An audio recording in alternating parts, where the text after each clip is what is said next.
The origins of the guitar are not musical but for warfare.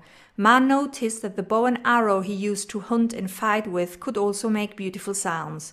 With the passing of time, they added 5 other strings that gave birth to the most used instrument in the world, the Spanish guitar.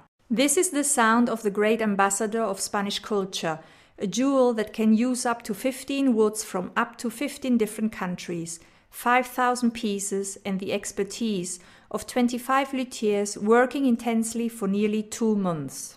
But how do we make them? Choosing a guitar is not an easy task. It can take months, sometimes years. It's an important decision for us to take, as we might have the guitar for its 30-year lifespan. This is the cutaway guitar, extraordinary for its warm sound and agility. But beware, we can never find 2 cutaways nor 2 guitars that sound exactly the same. This is because the soul of the guitar is in its wood. To enter this warehouse is like going on an extraordinary journey around the world. You can find woods from 35 different countries. To build the cutaway, we choose for the body of the guitar rosewood from India for its warmth, the lightness of cedar from Honduras for the neck, and Canadian cedar for the most important part, the soundboard. Choosing the wood is an important task. If the wood isn't good, it's impossible for the guitar to have a good sound. But how do we know? Very simply, the thickness of the filaments of the wood has to be at least 5 millimeters. Here in the wood dryers is where the manufacturing process begins. For 2 years the wood will be stored at 80 degrees humidity so that the resin will come out of the pores. If we remove the pieces before the end of this period, we can have a big problem because the guitar won't be able to stand extreme temperatures. If we want to give a concert in Bolivia in the middle of summer with a temperature above 45 degrees or in Moscow at minus 15 degrees, we wouldn't be able to get on the stage. The guitar would snap and break. Next stop, the sawmill. First the soundboard, which is the most important piece of the guitar. This piece moves the air contained in the resonant chamber and will make the amplification of the sound possible thanks to this hole, the sound hole. If we didn't have it, we'd be talking about a mute guitar. Around the sound hole is the rosette inlay, a purely decorative feature, but without it, it wouldn't be a Spanish guitar. To continue, we have the body sides, 2 long and thin pieces that give the guitar its silhouette. Now we've got the body, but the head's still missing. Firstly, the neck joint, which is the base that joins the body with the last piece, the neck, a large piece of Honduran cedar that serves as the base for the fingerboard and the machine heads.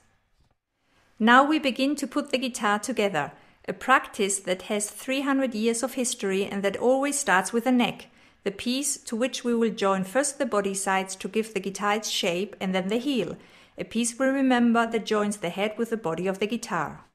Continuing, we use this mold to adjust all the pieces. Using this jack screw, we will apply pressure in order to be sure that the pieces will fit perfectly. Before putting the soundboard in place, we need to fit these fundamental cedar bars to adjust the back and sides. Next, we sand the bars and we take off the mold carefully. With the frame now in place, we slowly glue the borders of the sides and join the back piece. At last, we place the jewel of the guitar, the soundboard. The building process finishes here in the pressing machine. The glue will join all the pieces together, which is a very important step in the process. Without it, all the pieces would fall apart and we'd only be left holding the neck. Before we start decorating the guitar, we cut the surplus wood around the front and back. Now the guitar is ready to put on the binding. 3,000 extraordinary pieces of wood that are going to be used for the finish of the guitar, a process completely done by hand so that the guitar can become a work of art. The intuition and the love of the luthier in this process are fundamental. It might seem strange, but still there doesn't exist a machine capable enough to fix the binding better than using strings to do this. It's a completely manual process. Again, we have to be careful. Any defect or human error in the inside of the guitar can be a reason for the buyer to want his money back, especially for the Japanese market, where the buyer is used to look inside the guitar using a mirror before buying one. With the pieces now put together, we put on the fretboard, a piece of ebony where you will press down the strings to obtain different notes. The frets divide the fretboard into semitones. Now is the time to dress the wood. The The wood is sanded and varnished 3 times until the wood has a width of 1/10 of a millimeter, the perfect size so as for the varnish not to affect the sound of the guitar.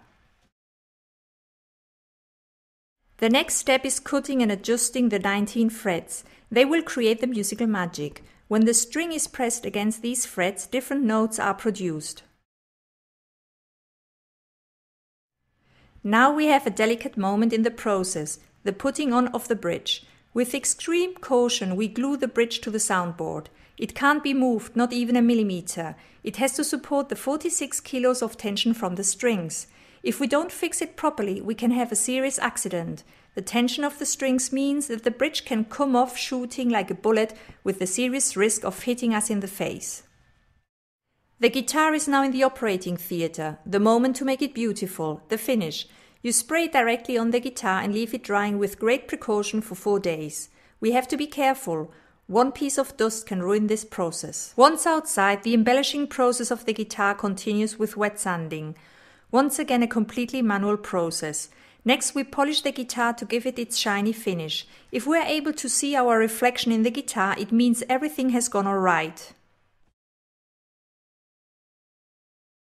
Before putting on the strings we need to attach the nuts.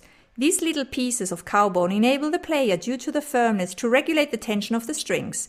The finishing touch are attaching the 6 strings with great tension in order to produce a greater volume of sound. There are 2 types of string, nylon, which is the most common, and strings made out of pig stripe, a lot harder to find but that give an incredible quality of sound.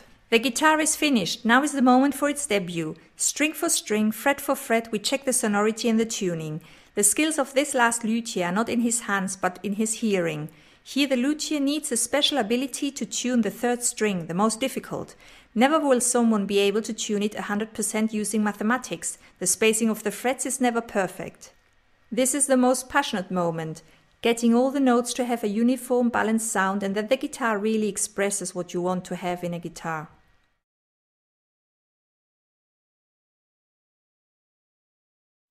The guitar is finished. It will be our life companion. We will turn to it when we have something to express, emotion, happiness, sadness, inspiration. Such is the love the guitar has in Spain that it is the cause for almost 100 broken marriages each year, a romance that finishes after 30 years. This is because the 46 kilos of tension little by little will crack the soundboard. This is the end of the guitar, the end of the romance.